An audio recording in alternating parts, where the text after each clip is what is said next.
Welcome to Meditations on God Part 2. Here we would like to explore more contemplations and meditations on God. What is God? How is God? And what do we do with God in our lives? So I would like to present a couple of viewpoints here, and I would like to get your feedback, criticism and opinions on all of this, which you can comment on in the comments. Or you can also record your own video essay and link to it. I would be very happy to read or to listen to it. And it helps us to develop our thoughts, our thinking, our mind, if we discuss fundamental topics of philosophy together. So with that, I would like to start. In the last part, we've talked about God as being the ultimate, as being the absolute, as being the origin of the world, as being the Brahman from Hindu religion, and as having split into the world by reflecting upon itself. So now I would like to say one thing about mystics. So what is a mystic? I will not go into the definition here, but a mystic can be someone who delves deeper into the understanding of philosophy, into the understanding of a religion, and into the understanding of one's own mind and being, into the essence, the substance, and consciousness. So the mystic is not necessarily bound by logic entirely. The mystic uses a different language that we do not encapsulate fully with logic alone. A mystic is closer to a poetic language sometimes, and it can be often very difficult to understand this language. So, what does a mystic do in a religion? Or what is the role of a mystic in the relationship to God? The mystic, in that sense, is someone who explores the fundaments, the foundation of a religion, and who gains a deeper understanding of the different layers within the religion, and also connects us to the fundamental truth about it. So the mystic has a similar function to a priest in some sense, in that he or she is someone who helps us understand the religion better, the philosophy, as well as the concepts such as God.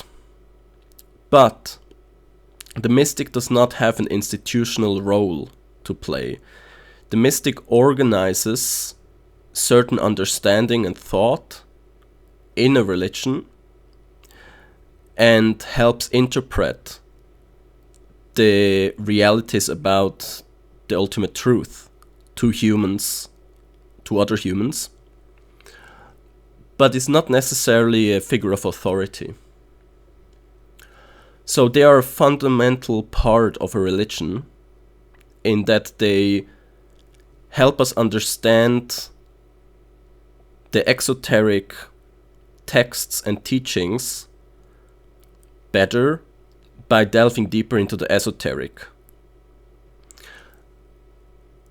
Now, we can also say that human intelligence is both a bond to God, but also rebellion against God. Since we have this intelligence and this consciousness that allows us to get into autonomous thinking, the question of free will is a separate question here. We can question God, but we can also better understand and bond with God through this free will and through this thinking. So, by having this intellect, we gain different manners of interacting with God that are previously not available to us. We can meditate upon God. we can discuss about God, we can get into a dialogue with God, but we can also reject God with our intellect. So in that, it is sort of a rebellion at some point. And it gives us a much more sort of equal dialogue to God, where our autonomy is respected in having this intellect, where we can think for ourselves, but at the same time, where we still orientate ourselves around God and around an ultimate principle, whether it is God or it's the Tao or Brahman or any other idea of an ultimate principle.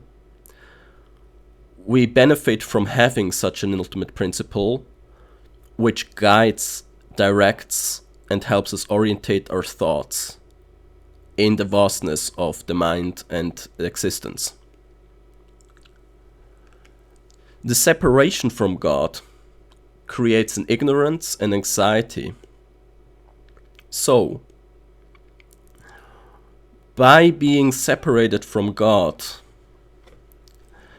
we live in an ignorance where we conceive of various different concepts and viewpoints that come from the separation, such as our own ego, power, lust, desire, greed, which are also often sometimes portrayed as sins or as the points of suffering, the things that overcome us, and by orientating ourselves towards them and around them, we live in suffering, and we create suffering for each other and ourselves.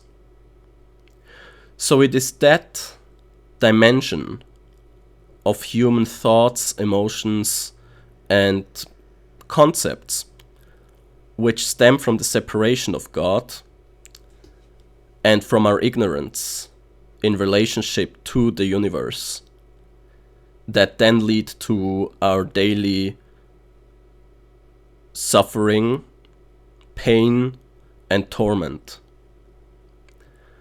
and which help to misdirect a society and which lead us astray from a path that helps each other and ourselves. There is also a question about why did the Absolute split into the world? Why couldn't God or the ultimate reality remain ultimate? Why is there a universe? Why is there not simply the transcendental, the ultimate good, and the absolute? Why did it split into something imperfect? Why did the perfect create the imperfect? So, that is a question that philosophy and theology both try to answer. I will not go into the details here, but one of the views is that God wanted to be seen and wanted to be worshipped, get worshipped. So, by creating the universe and creating humans, animals, and the consciousness of humans, God can be looked upon by something else other than himself or itself. So another view is that it is through God's love that God had to create something to love and to be loved by. We move on to a next point. Is God something beyond the world, or is it the world? So is God a sort of classical theistic God, or is God a more pantheistic God, where God encompasses the world and is the world? Or is God more a panentheistic God, where there is more to God than simply the world, but where the world itself is God as well? So in our understanding, we may say that the classical God belongs more to classical Christianity and Judaism, whereas the more panentheistic God belongs more to Islam and Hinduism. However, the nuances are very sophisticated, and it is difficult to say that one religion views God in only one particular manner. Is God intrinsically with change? Does God include change in itself? So people say that God is without change. God does not change and is eternal and unmoving and in an equilibrium with itself. And that God creates change but is not of change. What about saying, claiming, or posing that God in itself contains change, where it splits into that which is eternal, but also into changes within itself? Sort of like the waters being eternal and being in an equilibrium with itself as the property of water, but the ripples on the water surface as being reflective of change. So that the manifestation and the creation of the Absolute comes with change, but the Absolute itself does not have change.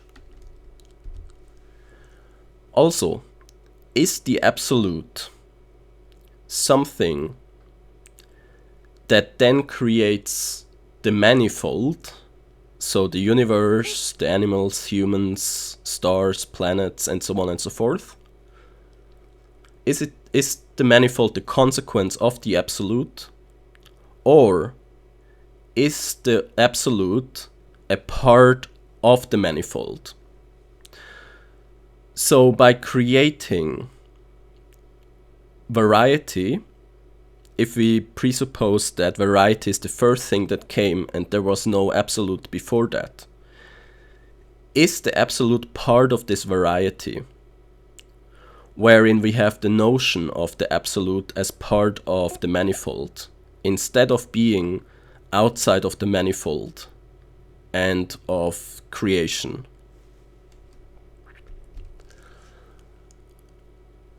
There is the Absolute and there is the multiple, much like there are even and odd numbers. This is something that we can come across time and time again, asking ourselves, why does mathematics know of the odd and the even? Why are they not just even numbers or just odd numbers?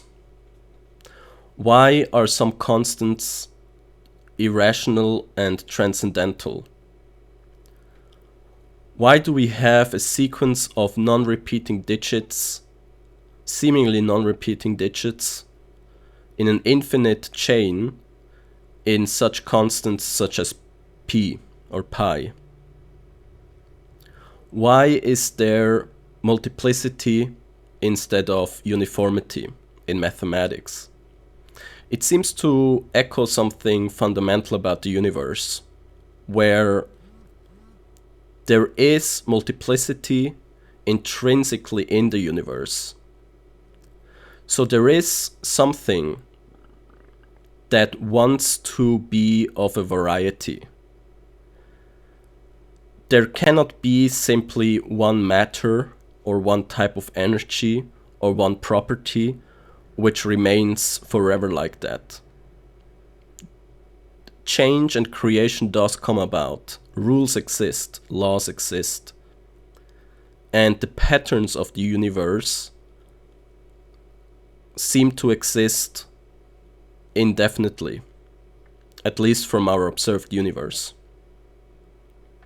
So why is it that there are laws? Why is it that there are mathematical differences and not just the number one repeated all over the universe? How comes that there are odd and even numbers?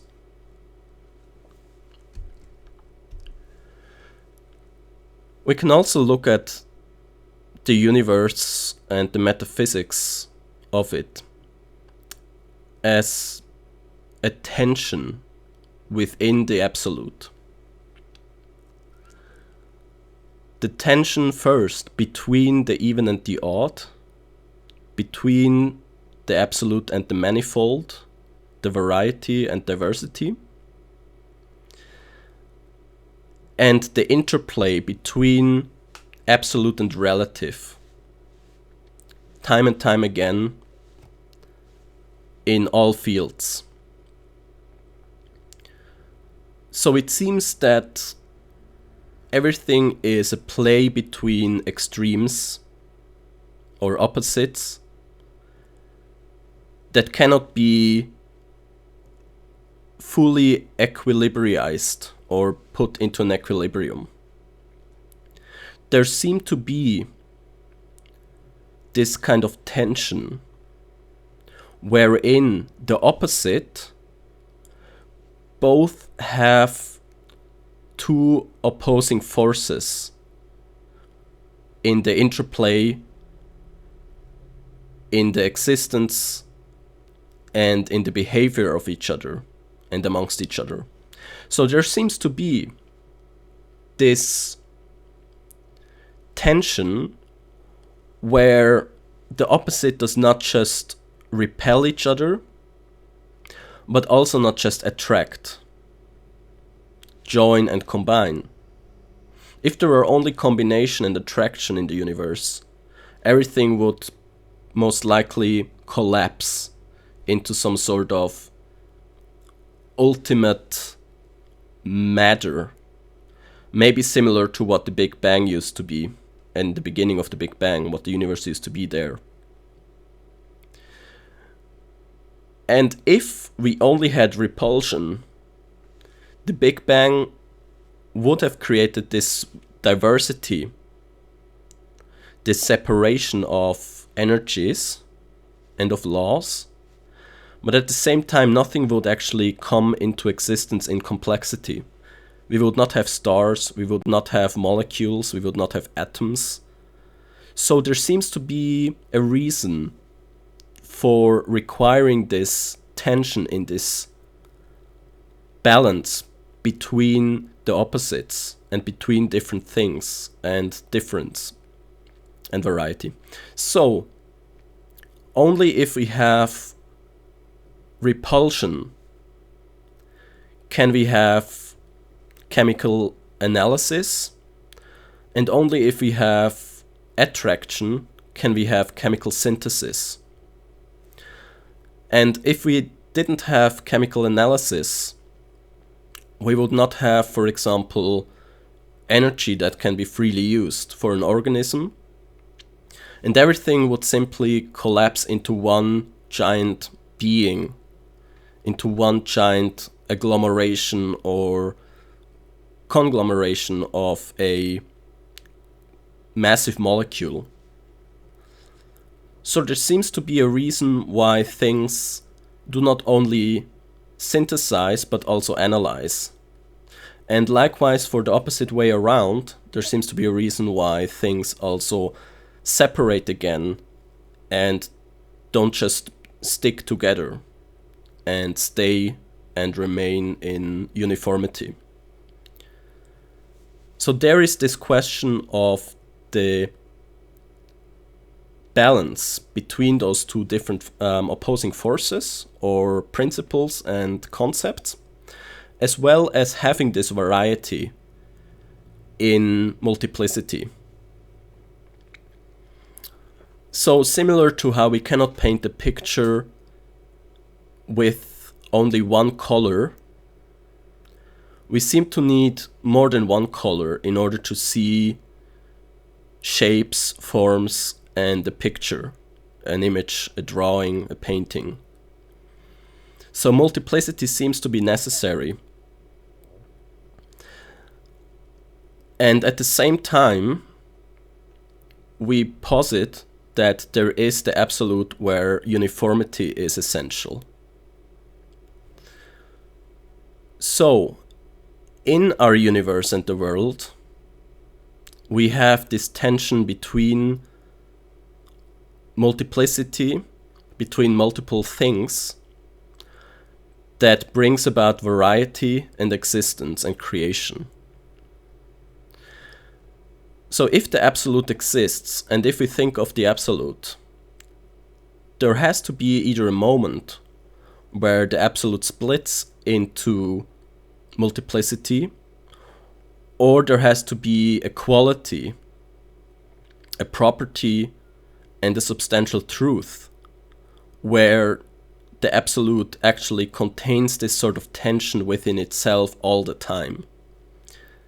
The interplay, the balance, and the mechanics and dynamics and play of opposing things that try to be more opposing to each other, as well as try to co-joint again, to join into one thing and to synthesize.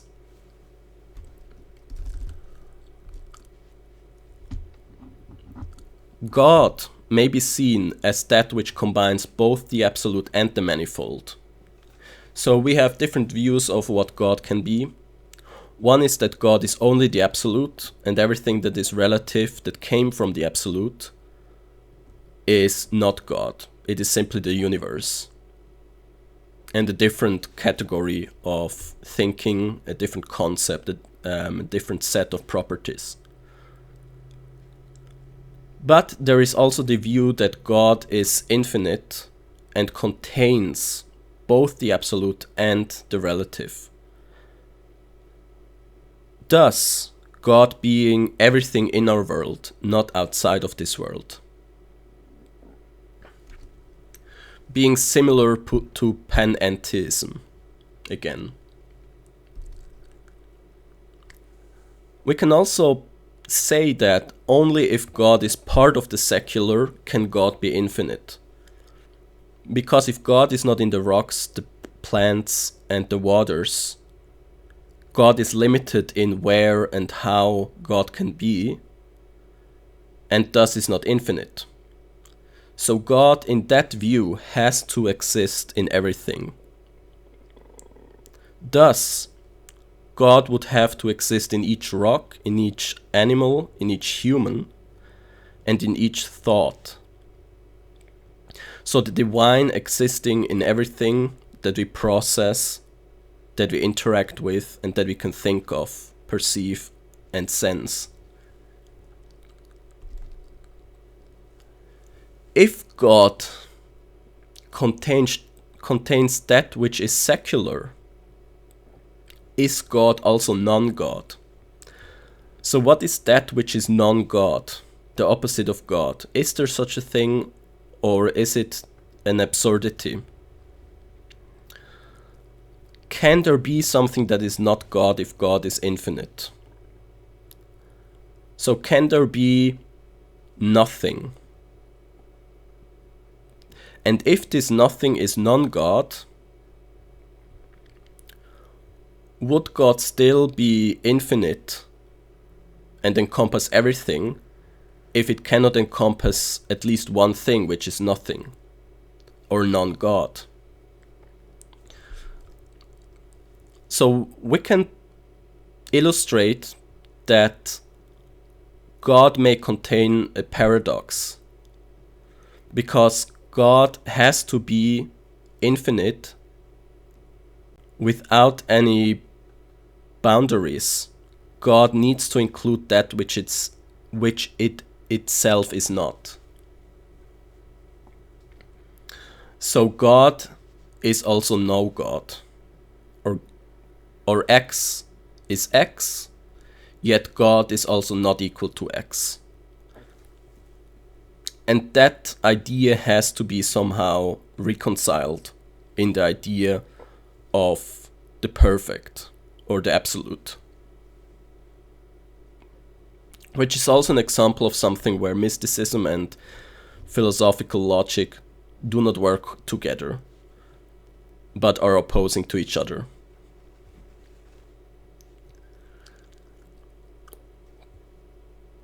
God is also sometimes viewed as being dismembered into the earth, into the planet, into the universe. So, by dismembering and dissecting, or rather by fragmenting God into multiple parts and aspects and attributes, we get the universe with its vastness of existence. There is also a different analogy to how to understand God and existence. It says that the light of the sun is the sun, it is from the sun, but it also fragments into different colors. So God and the divine are God. The divine is God. The divine and existence comes from God, but in its existence, all these beings, this entire realm, and all of this layer of existence splits into different varieties of existence, containing different properties, qualities, and qualia, which we observe similar to different colors, whereas the original was simply white light. So, we can say that in this analogy, we cannot simply or easily see this original white light. Only through meditation can we get closer to seeing this color. There is the question of whether we can never see this color because it is not part of our human comprehension, such as ultraviolet light, or whether it is partially visible and understandable, so that we can understand it and we can see it, we can perceive it only when we meditate strongly and when we develop our minds. And when we come into a very unique state of the mind that can see this more transcendental color, let's say.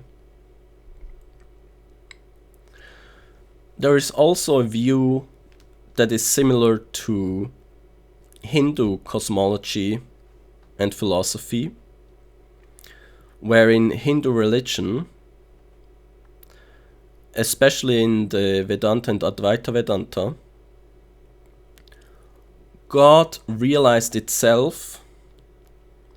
I'm not paraphrasing, I'm creating a different thought here, so this is not equal to Hindu idea, but it's inspired by it.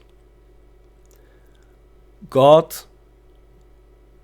becomes conscious of itself, looks upon itself, grasps itself, and in that, it explodes into the variety of things. Similar to a short circuit, where we have a reaction that will, most likely in some home electronics, turn off electricity and maybe also damage the device. We can imagine that this very concept that something perceives itself creates a new dimension. And in that new dimension of God, when God looks upon itself, the consequence is that the universe gets created. We can also say that consciousness is fundamental to the universe. And in that, we can imagine that the consciousness in the universe is the consciousness of God. So that each human consciousness and each animal consciousness or quasi-consciousness is simply a manifestation of God's consciousness. similar to ripples on the water surface or bubbles in the water that temporarily look as if it is something unique and different and separate, but actually belongs to the same body, the same reality and the same consciousness.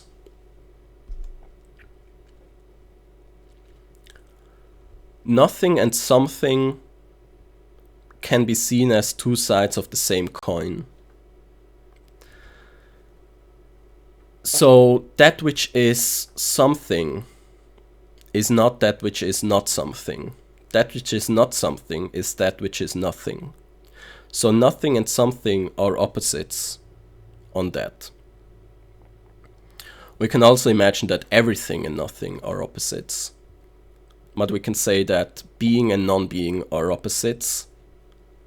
So something and nothing are opposites.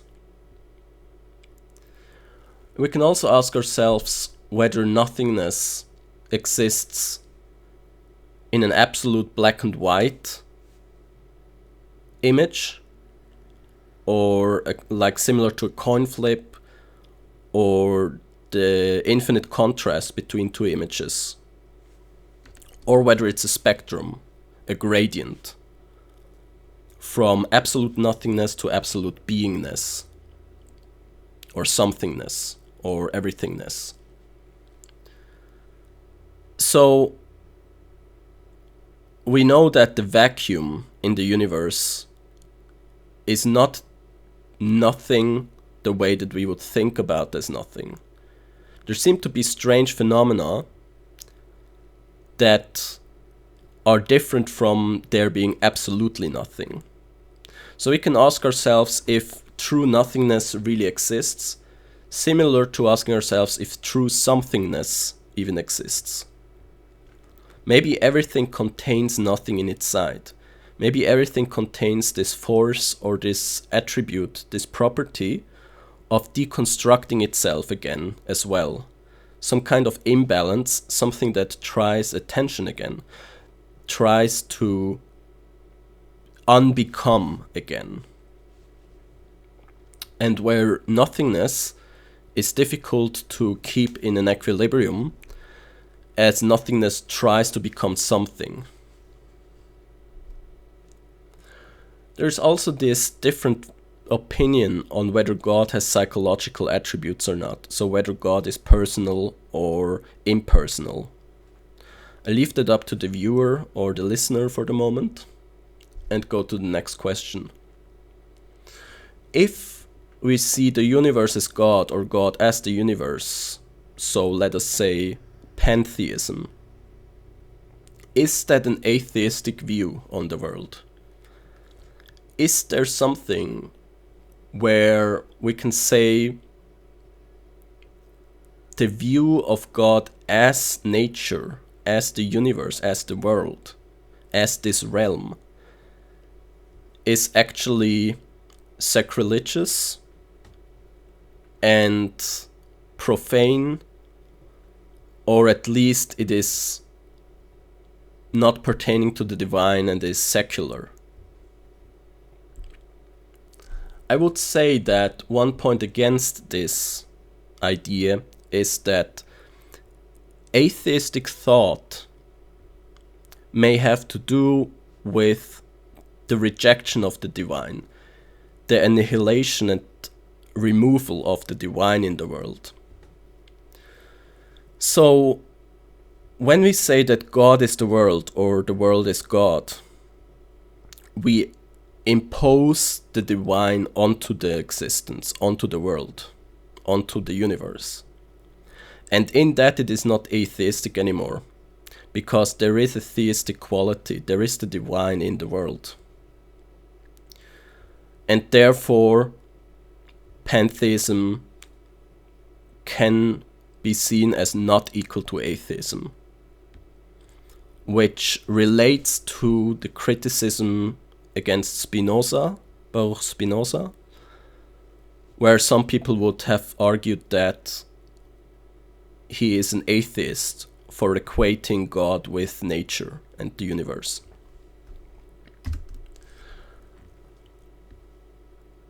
what does it add? What does it give us? What does it propose when we say that God is in the universe? What is there that changes how we think and interact with the world once we add a new category to the universe? I would say that it is similar to the question of what changes when we put the sacred into something, into an object. It is that we treat it differently.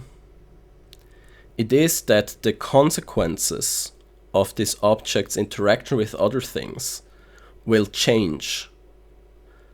And we will treat these consequences differently and get new consequences that weren't there before.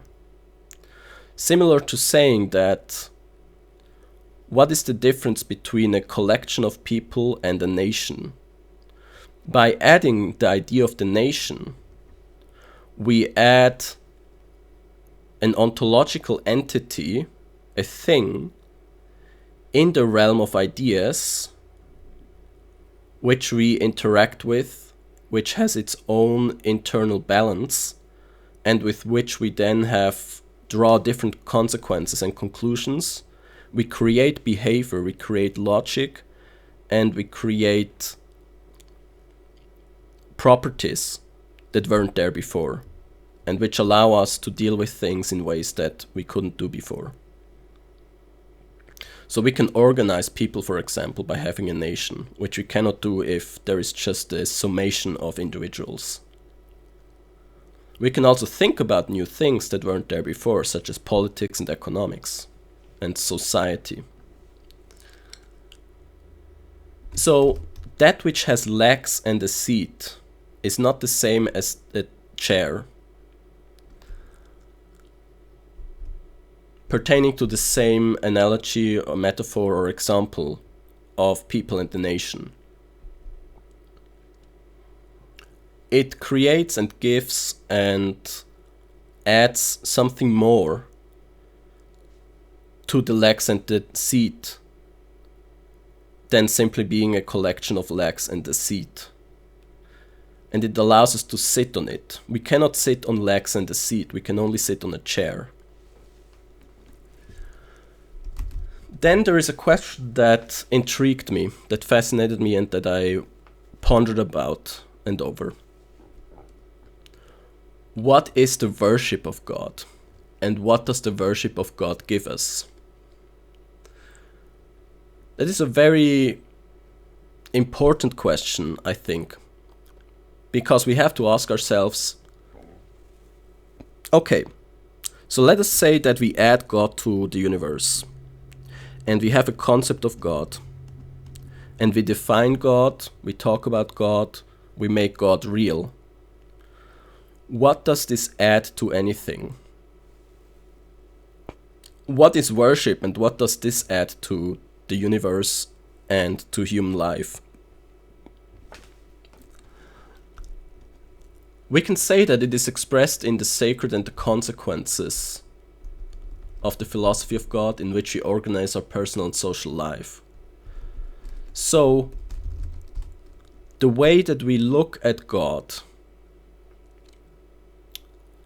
reflects an underlying pattern, a sort of geography of the mind,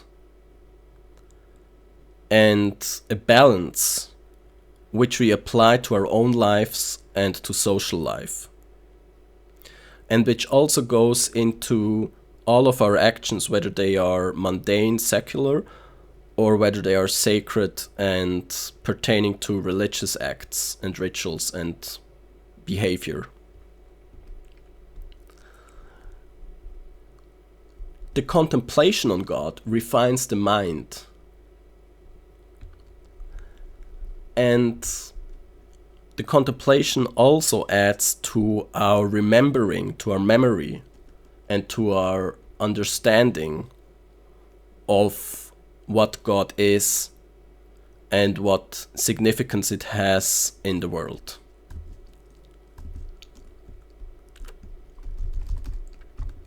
We also move the ego onto the eternal and distance ourselves from egocentric emotions and thinking. So, by having something that is above, that is beyond, that is great, we can distance ourselves from the overwhelming might, power, and weight of our ego and the consciousness, or rather not consciousness, but of our mind, which cripples a lot of regulations of ourselves and of pertaining to within ourselves. And we can deal with this better.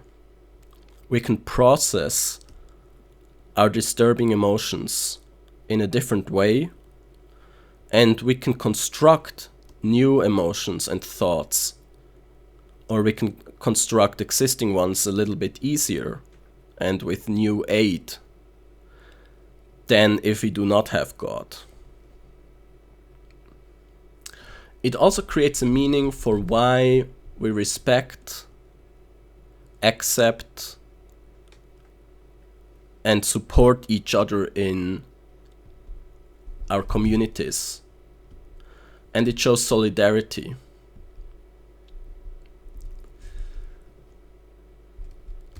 The divine also gives legitimacy to our acts. So it gives a sort of meaning for why we do anything, why we do things. Only by giving a first meaning, an original meaning, do we have a sort of compass for our world with which we can navigate. There's also another thought about God, namely that realizing God is the same as being God. Now, this comes more from Hindu philosophy and religion and thought, where we have the idea that once we realize Brahman, we essentially are Brahman. So, in the very act of becoming conscious and realizing and aware of the ultimate reality, of the absolute, we are that, because it has to do with consciousness and with awareness and with realization. So we cannot think of it without becoming it, or at least we cannot realize it without becoming. Also, God seems to spontaneously merge in the human psyche whether we want it or not. Whether it is the religious, the musical and artistic, or the philosophical, it would appear, or it appears, as if God exists in everything we do, or it tries to exist. So, that is something where we can think about the revelations. So why does God reveal itself to humans? So we can try to see God, but sometimes even if we don't try, God wants us to see it.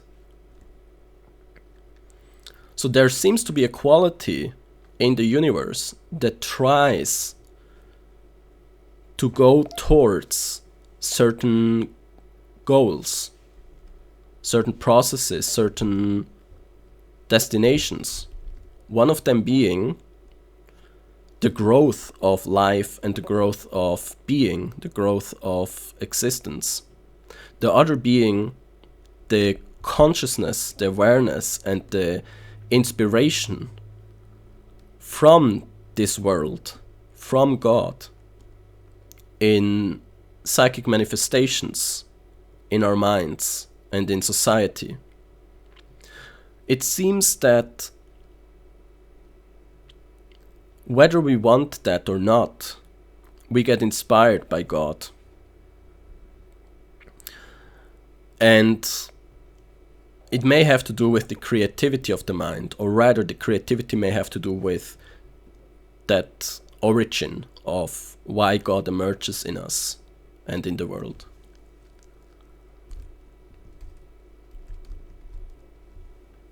There's also an argument from atheism or of atheism. What do we gain from understanding God? And we've already talked about this a bit prior to this. We've already talked about what does it add to the universe when we impose God onto the universe. And now we can ask ourselves a little bit differently, what do we gain from understanding God? So why is it useful, important, and good for us to think about God? What does this give us? So certainly, I have spent a long time thinking about God. Long time is rather subjective and very relative, so it doesn't say a lot, but I've spent entire days only posing these questions and educating myself on exactly that question. What is God? And how is God? And how do we understand this absolute reality? So what does this give us? I would say that one way to respond to this is to ask, what do we gain from music and from beauty? Another one is saying that we gain a metaphysical understanding, or we get a view on the world. This view on our world becomes elaborate, sophisticated, and profound. It becomes complex and difficult. But it aids us in navigating, it aids us in understanding, and it aids us in orientating ourselves in this world. So it adds the divine to the world and to our thoughts. It also can and does and will do the following, do this, do that. We're not living for our emotions and survival and the ego, but for the greater ego, and we suspend our desires to conquer and rule. So I see this as a very crucial and substantial and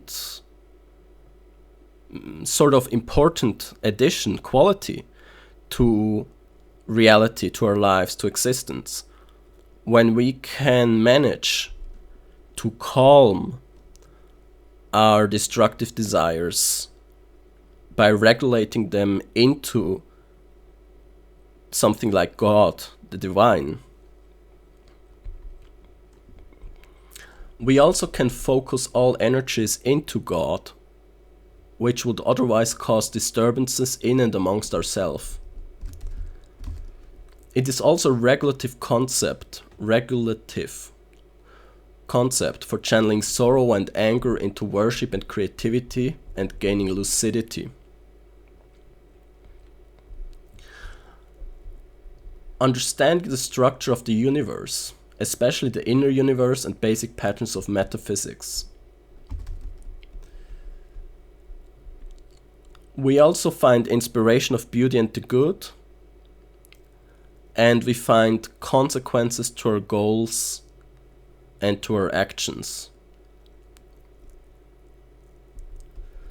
We also understand ourselves and our minds through understanding God. And the developed God strengthens the archetype which can direct our energies to, or rather to which we can direct our energies to. Then, we may posit that God created matter and mind, but is realized in mind that tries to get rid of matter. So, in humans, there is this, or we have this tendency to want to distance ourselves from our bodies and from matter, and to go towards mind. For example,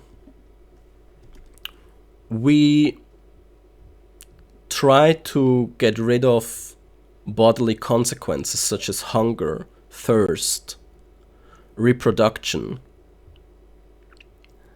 and we try to live in the mind alone. So it seems that the mind tries to distance itself, to reject and to analyze our existence, our being, and our life from body, from matter, from this existence in the physical, to a purely mindful and mental one. With that, we try to become a mind disembodied from any physical reality, bodies, or existence. We can ask ourselves what the ultimate goal of that is. But we can say that, or we can suggest this goal being that we want to be united with God and be solely mind and consciousness without any distractions and limitations, excuse me, and boundaries, because our bodies give the mind boundaries on what it can do and what it can be.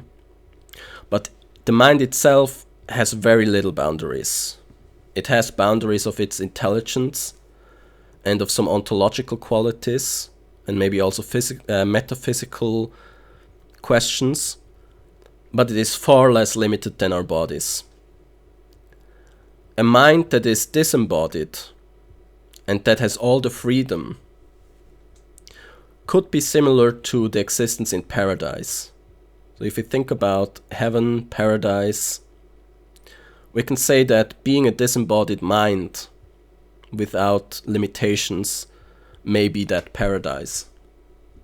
So that would be similar to being united and one with God, to bringing back, returning, and sort of resurrecting the mind as is manifested in existence into the transcendental ultimate truth.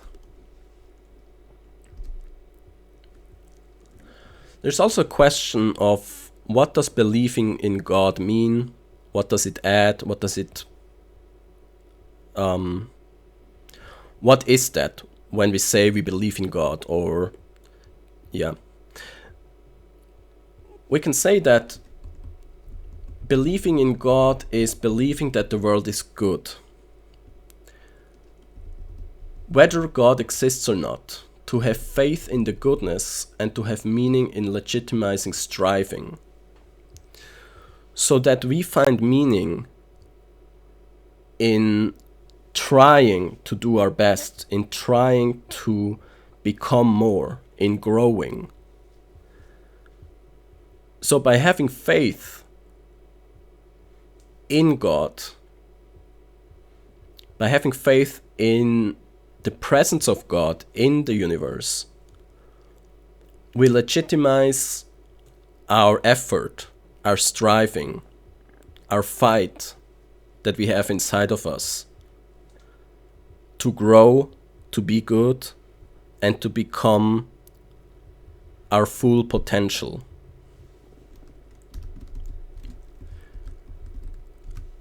God has the spark of intelligence that is passed on to existence and unfolds in it.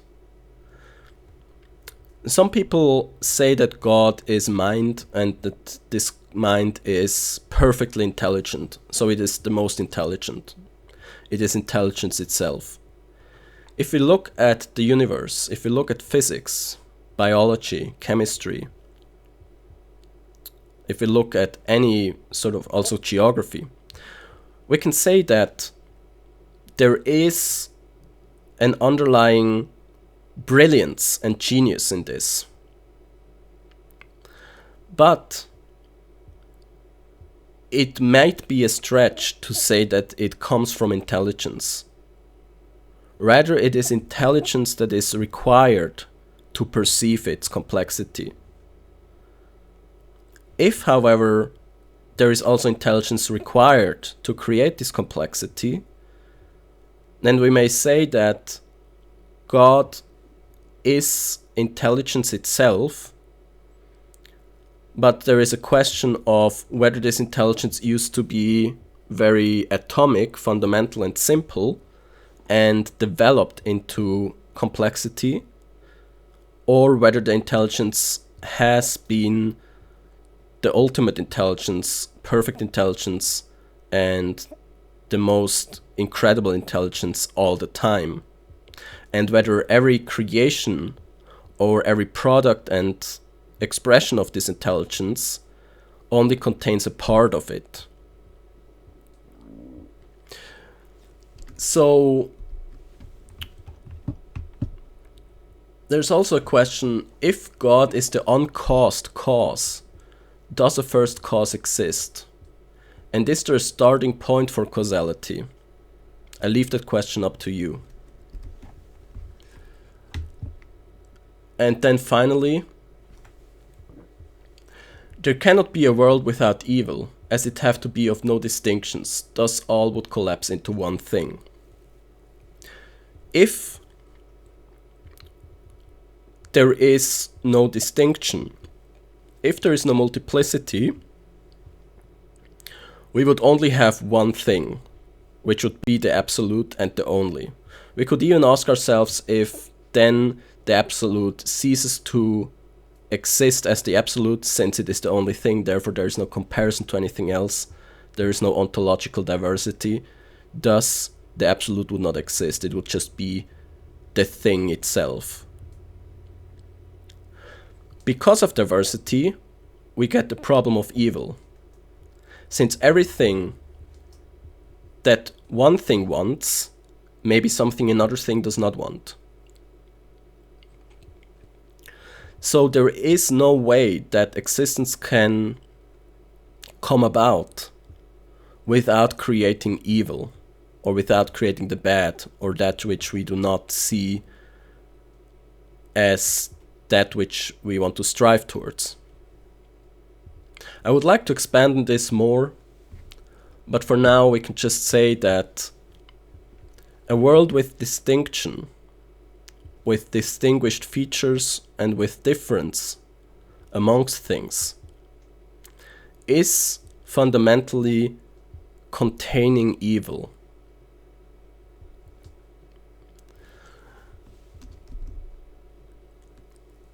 And related to this idea, to that thought, is whether there can be one thing that doesn't result in variety. So can there be the thing, as I've said before, which does not result in multiplicity? We can imagine or think about this thing, the thing, and it can remain like that without any time and without any causality and consequences. Then, if we have multiplicity, and if this multiplicity changes from being not just 2 or 6 or however many things, but it changes between these numbers, we may say that there is tension in everything. So this tension does not allow something to remain only the thing, but it automatically creates multiplicity. And finally, I would like to say that atheism is a rebellion against God, but it is also the meaningful relationship to God. So, related to psychodynamics and psychoanalysis, we may argue that a good believer first questions God and fights with God before they accept God. So when a child grows up, they first accept their parents without any prior skepticism. Then, when the child grows into adolescence, skepticism and criticism start to come about. And not everything that the parents say is taken for granted and is accepted and tolerated. So then the rebellion starts. In trying for the adolescent to try to figure out themselves and to find themselves. Once this distance has been created and the child has become the adult, excuse me,